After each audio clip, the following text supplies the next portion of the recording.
প্রিয় বন্ধুরা, আসসালামু আলাইকুম। মধুমতি নদীর পাড়ে কৃষিকাজ নতুন নয়, বহুকাল যাবত ধরে এ কাজ চলে আসছে। নদী সভ্যতার এই দেশ, নদীর পাড়েই কৃষি হাট বাজার গড়ে উঠেছে। তো তদ্রূপ আমি দেখা পেলাম আমার চাচাতো ভাই, সেই ভাইয়ের যে এখানে একটু আঙিনা করছে, দেখেন কৃষি ক্ষেত একটু সামান্য তৈরি করছে। সেই ব্যাপারে কি দেখি অভিজ্ঞতা, কতদিন ধরে করতেছে, এবার কেমন হবে সেই ব্যাপারে কিন্তু আমি আপনাদের সাথে কথা বলবো। আসসালামু আলাইকুম। ওয়ালাইকুম আসসালাম। কেমন আছেন ভাই? জি আলহামদুলিল্লাহ, আছেন ভালো? হ্যাঁ, আল্লাহ রাখছে বলো। লাউ গাছের গোড়া করতেছেন না?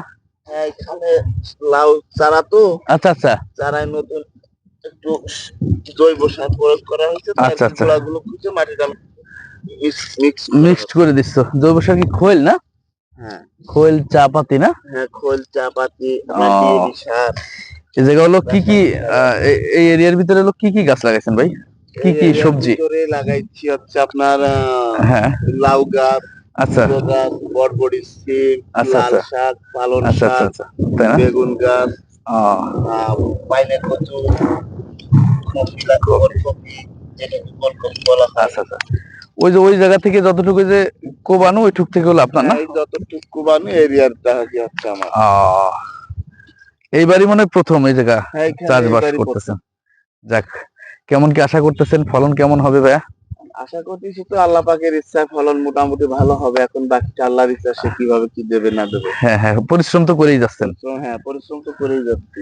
চলুন দেখি আপনার একটু সামনে একটু যে দেখি আপনার এখানে কি কি। করে হ্যাঁ হ্যাঁ হ্যাঁ ভাই, হ্যাঁ এখানে হলো আছে এই যে লাল শাক না? এই যে এইখানে যে লাল শাক আছে, ওই যে হ্যাঁ হ্যাঁ আপনার ইয়ে আছে, কচুর চারা আছে, কচু, বেগুন আছে। আচ্ছা এই যে হলো কচুর চারা, সব কোবাই দেওয়া আছে, খুব যত্ন নেওয়া হচ্ছে গাছের। আলহামদুলিল্লাহ, আশা করি এবার ভালো ফলন পাওয়ার আশা আছে প্রিয় ভাই। এই পাশে হলো এই ভাই,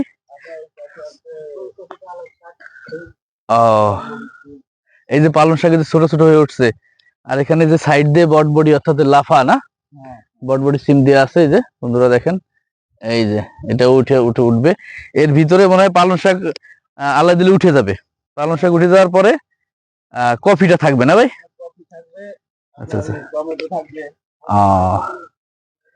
যাক, অনেক সুন্দর অনেক সুন্দর একটা সবজি ক্ষেত কিন্তু আমরা পরিদর্শন করলাম প্রিয় বন্ধুরা। পরিশ্রম সৌভাগ্যের চাবিকাঠি। তো ভাই, সর্বশেষ আপনার কাছ থেকে একটু বিদায় নিব। তো আপনি চাষবাস করে যান, ভালো থাকুন।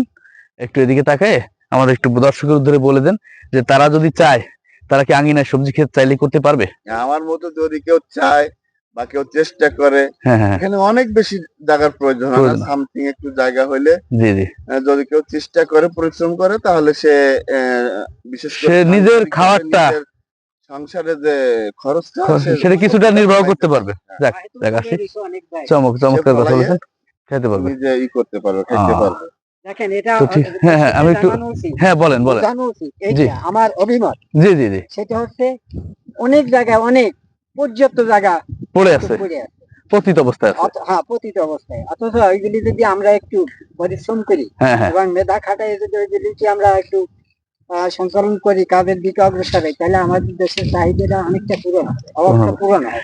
বিশেষ করে পরিবারের খরচটা তারা, পরিবারের খরচ তো হয়, তারপরে যে উদ্বৃত্ত থাকবে সেটা হাটে নিয়ে বিক্রিও করতে পারে, বা তার প্রতিবেশীকে দিলেও সে অন্তত খুশি হয় যে না, সে ফলাইছে, এটা আমরা একটু ভোগ করতে পারতেছি। একজনকে দেওয়া যে কত বড় মজা।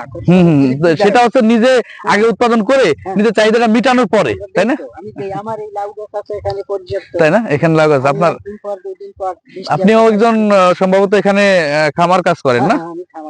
আচ্ছা আচ্ছা আচ্ছা, বাগেরহাট, এখানে খামারের কাজের সাথে জড়িত আছেন। আমার অনেক কিছু সবজি আছে ফলানো,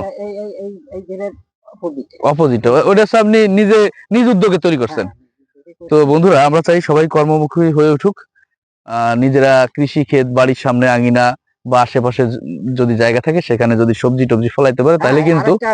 একটা কথা না বললেন, জি বলেন। গত বছর আমি একটা জায়গা নিছি বাৎসরিক কন্ট্রাক্ট, জি জি জি, 14 কাঠা জায়গা বাৎসরিক কন্ট্রাক্ট নিছি। ওর পাশে 3 হাত চড়া একটা জায়গা ছিল, লম্বা, হ্যাঁ লম্বা। ওখানে আমি 10 ঘন্টা বেগুনের চারা লাগাই। আচ্ছা, খাওয়ার মনে করে, কিন্তু এই পরিমাণে হয়েছে, ভালো তদবির দিছিলাম, এরপরে 4000 টাকা বেশি।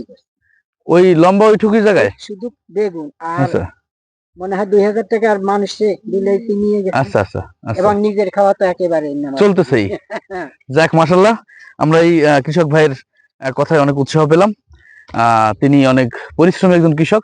তো সকলকে আমি বলবো, এইভাবে নিজের আঙ্গিনায় নিজে, যে পেশায় জড়িত আছেন সমস্যা নাই, নিজের আঙ্গিনায় নিজে যদি এভাবে কাজ করতে পারেন বন্ধুরা, আমাদের কিন্তু অনেক উপকার হবে, অনেক উপকার হবে। সেই সাথে আমি এখন এই কৃষি মাঠ থেকে বিদায় নেব। সবাইকে আসসালামু আলাইকুম।